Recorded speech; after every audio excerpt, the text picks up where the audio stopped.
sintonia, troca de experiências e um bate-papo descontraído sobre o espiritismo na sua manhã. Deusa Nogueira explica a mediunidade no nosso dia a dia. Começa agora, na sua Rádio Rio de Janeiro, o programa Conversando sobre Mediunidade. Amigos queridos, ouvintes da Rádio Rio de Janeiro, Deusa Nogueira conversando sobre mediunidade. E ainda sobre as alegrias inenarráveis desse Natal de Jesus. Nesta semana, vamos finalizar os estudos acerca do livro Mediunidade com Jesus. Finalizar porque a gente usa em dezembro, não é, meus amigos? É a última quinta-feira de dezembro. É um livro que foi ditado pelo Espírito Carlos, através do médium Roberto Lúcio de Souza, e editada pela editora espírita cristã Fonte Viva. E hoje, o nosso tema é o capítulo 23, Mediunidade e Fé. E o dito bíblico é de uma carta de Tiago, no capítulo 2, versículo 17, que é uma frase lapidar. Assim também, a fé, se não tiver as obras, é morta em si mesma. E vamos ver como é que o nosso querido amigo, esse espírito que a gente vai criando a intimidade, né? Através da leitura, que nos dá uma imersão na ideia. A gente vai fazendo, vai assim, penetrando, imergindo mesmo na ideia do espírito. E a gente vai emergindo mais ricos, né? Porque são pensamentos novos, pensamentos vigorosos, renovadores, que nós sempre necessitamos tanto. Então, ele nos diz assim: a vida é constante lição para todas as criaturas. Será que nós já paramos para observar as lições que a vida está nos dando diariamente? E é para todas, não é para A, B, C, Z. Mas a questão é que nem sempre a gente está atento à lição. Nem sempre a gente está com a observação ligada. Sentar no banco da vida, que é o corpo físico, é uma sala de aula muito grande, para refletirmos, analisarmos, estudarmos as lições que nos são trazidas no dia a dia. E ele continua falando assim: todo mecanismo, seja natural ou artificial, exige um sustentáculo e um combustível para que possa funcionar. A gente pode começar a meditar. O que tem sustentado a nossa vida? Os cuidados da vida material, a ansiedade em darmos conta das questões materiais ou as questões morais? Qual é o combustível que move a nossa vida? É para a gente parar e pensar um pouquinho, já que estamos nesse último programa deste ano de 2023, e a análise é interessante. Tem gente que fala assim: mas a análise da depressão. Não, gente. É o passo para a gente planejar o que vem depois. Nós, como seres inteligentes da criação, somos espíritos. A gente não tem mais o tempo para ir vivendo de qualquer jeito. A gente tem o direito de planejar a nossa existência. O que eu quero para 2024? E quase sempre a gente não consegue cumprir a agenda toda porque a gente foca muito nas questões materiais. Mas moralmente, o que eu posso fazer?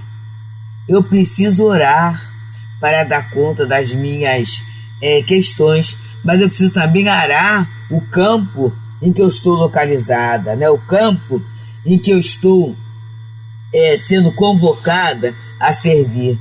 E vamos pensar, meu amigo, você, meu irmão, que esteve durante esse tempo todo afastado do serviço mediúnico. Seja em função da pandemia, em que houve acomodação e você não voltou à casa espírita, seja em função de elementos outros em que não foi possível voltar.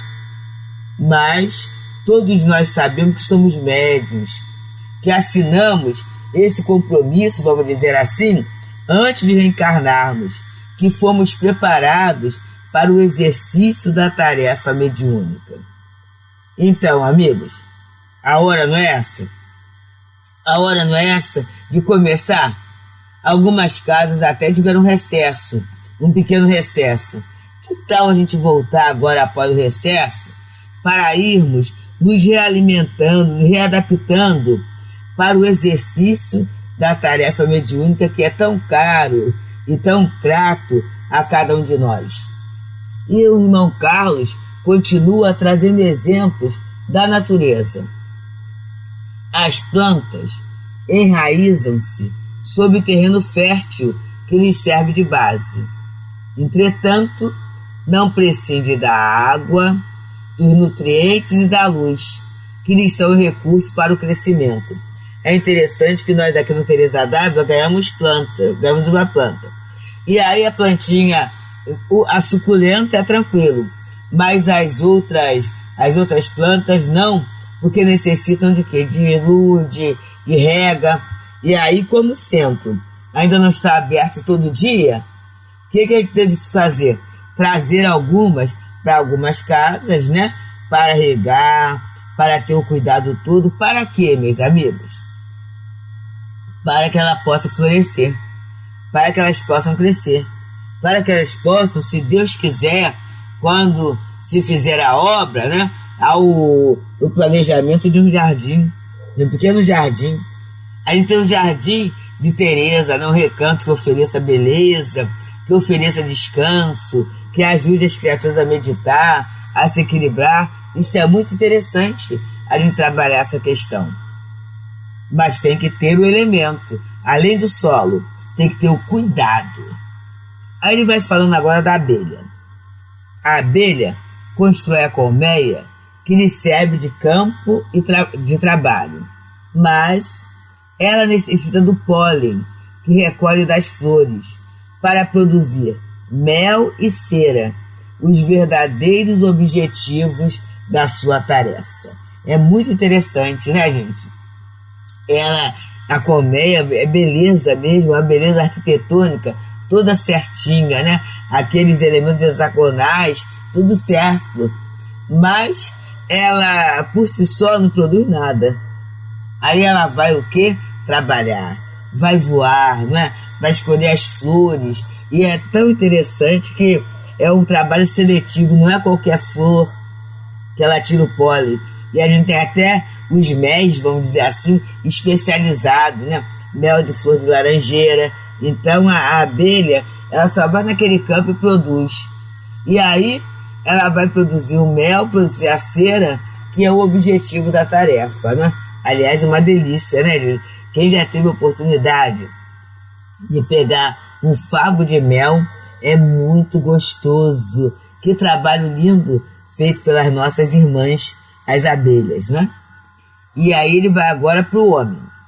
O homem fabrica máquinas de todas as espécies, que têm os seus protótipos e teorias, os fundamentos para o funcionamento, mas sem o óleo ou combustível adequado, não existe forma para alcançar suas reais utilidades. A gente mesmo, ontem conversávamos aqui no Teresa, o programa gravado, né? Nós conversávamos sobre a impressão das páginas. E aí uma impressora nova, mas a impressão não estava com a qualidade desejada. E a companhia estudou, foi vendo as formas, tudo isso, né? Aí viu a questão do combustível, que é a tinta que se usa, como é que é e tudo isso, e conseguiu melhorar a qualidade. Então, olha o estudo do trabalho, a máquina está lá. Ela tem um objetivo, mas se não houver o cuidado, se não houver o combustível certo, a utilização certa, o resultado não será aquele esperado, desejado, né? Para cuja finalidade ela foi adquirida.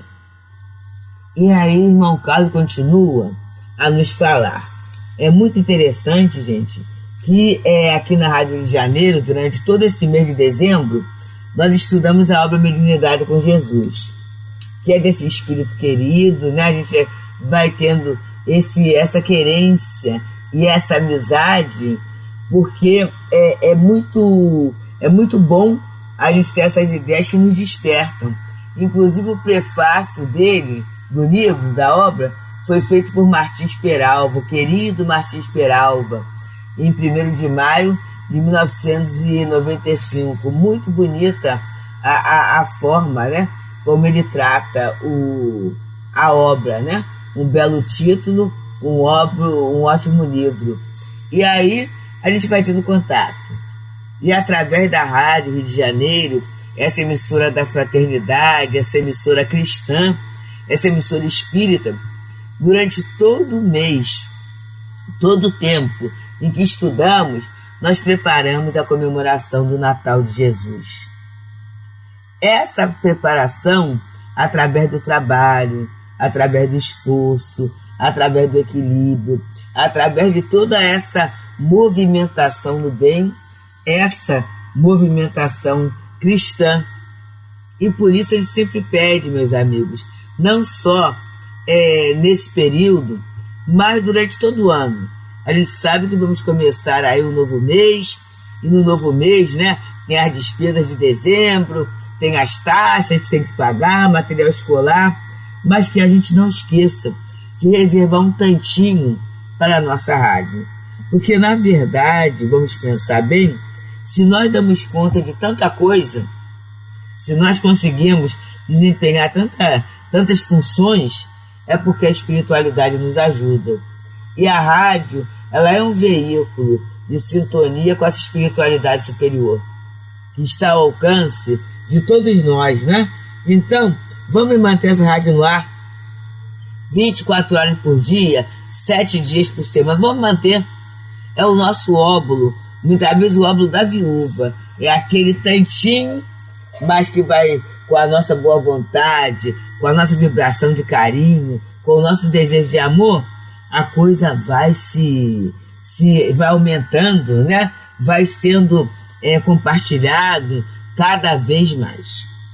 Então, ele vai falar agora, estamos estudando Mediunidade com Jesus, no capítulo 23, que ele fala mediunidade e fé. E ele analisa essa expressão de Tiago na sua carta, capítulo 2, versículo 17. Assim também a fé, se não tiver obras, é morta em si mesma. E aí agora ele vai falar do cristão. O cristão encontra nas páginas do Evangelho o roteiro seguro, que se transforma em caminho na direção para a felicidade. Mas, sem a prática de tais ensinamentos, tudo redundará até então em conhecimento sem valia. Realmente nós temos o Evangelho. Além do Evangelho, temos o Evangelho segundo o Espiritismo, temos o Novo Testamento.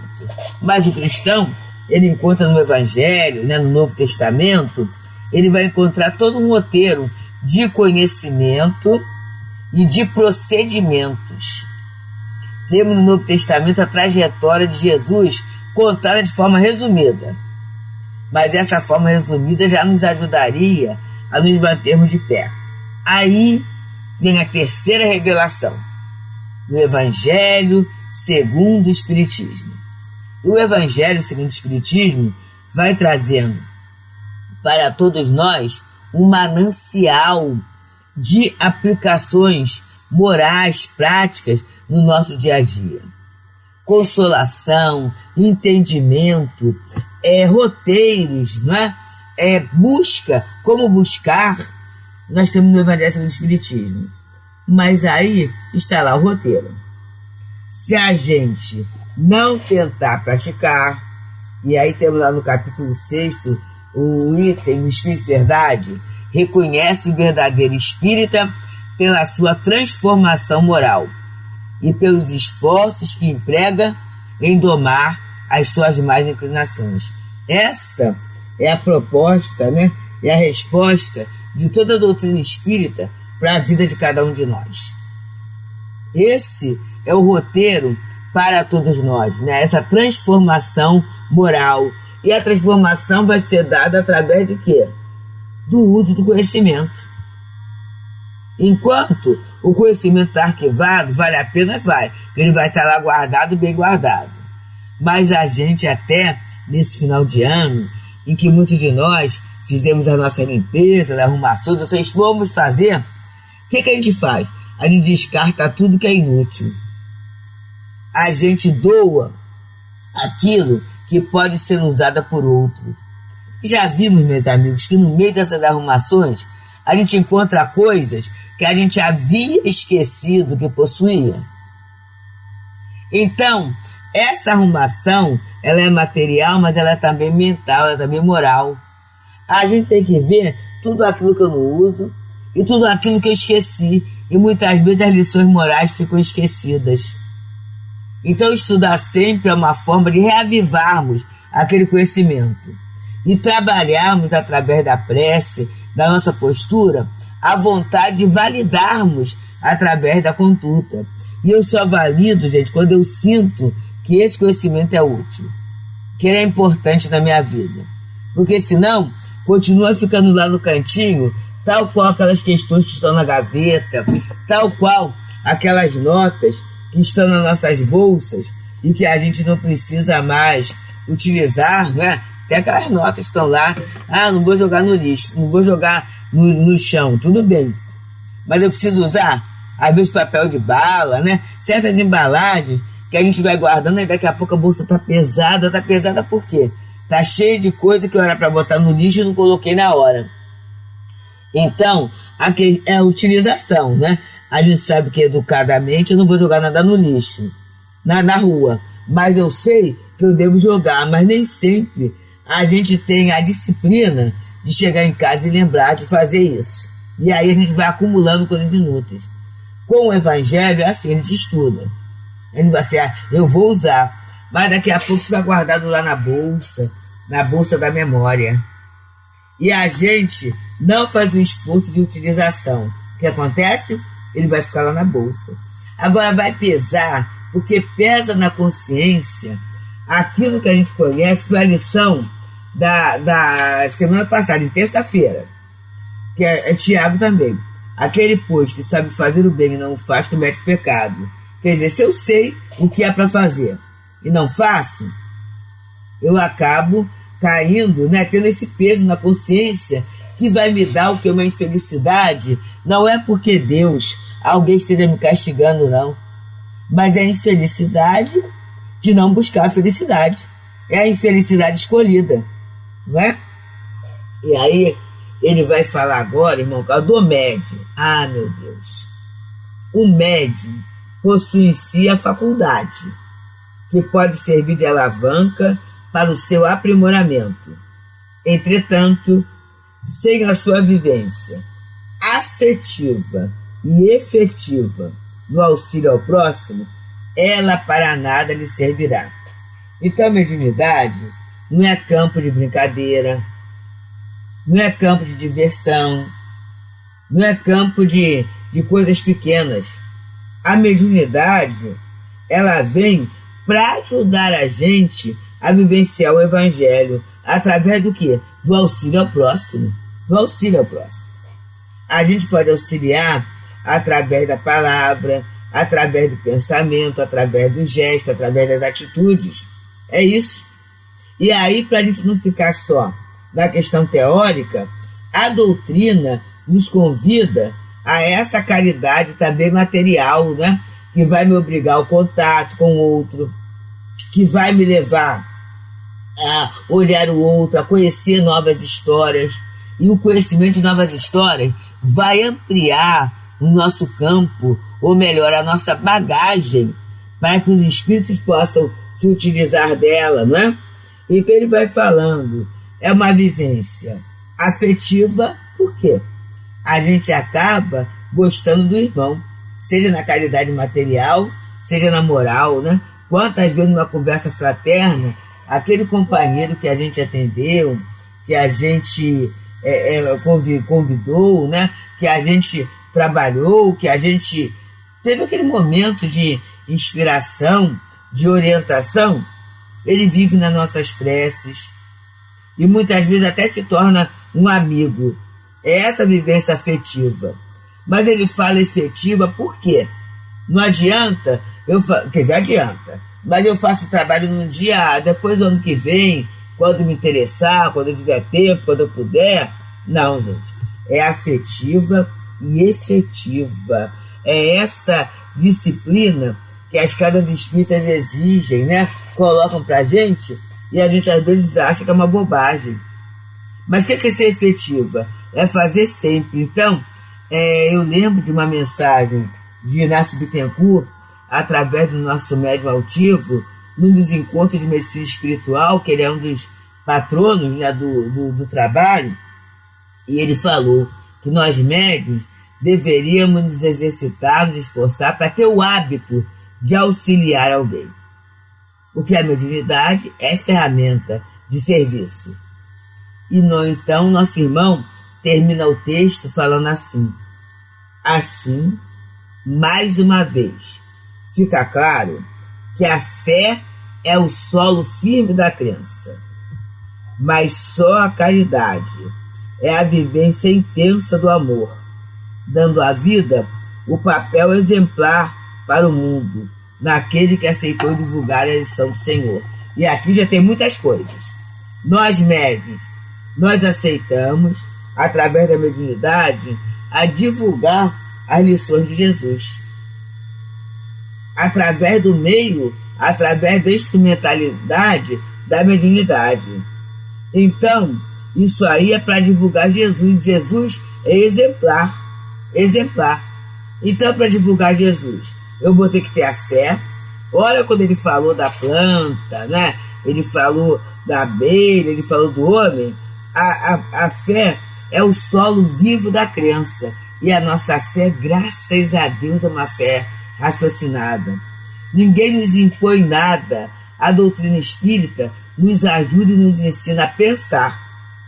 Então, quando eu penso, quando eu observo, quando eu medito, quando eu concluo, eu vou ter essa fé sólida, que é a fé raciocinada que ele chama, que é o solo firme da crença. Tudo bem, tem o solo, mas e aí, o que eu faço com essa crença? Só a caridade é a vivência intensa do amor. Então, médiuns, a gente tem todo o estudo da mediunidade, do evangelho, que vai dar na orientação cristã ao nosso exercício mediúnico. Mas a orientação é dada, mas nós temos o exercício cristão. E esse exercício cristão é só através da caridade. A caridade moral, a caridade material, né? Que é a vivência afetiva, porque não há caridade sem o sentimento de amor, seu sentimento de respeito ao outro, seu sentimento da ideia de Deus que o outro é meu irmão. Não há caridade sem isso, né? Senão, eu estou só na chamada beneficência sem benevolência. Mas e a caridade moral também, que consiste em suportarmos uns aos outros como irmãos, conforme está lá no Novo Testamento. Então, queridos, que a gente possa, nesse final de ano, ajustar os nossos ponteiros para sermos trabalhadores generosos e responsáveis da seara de Jesus.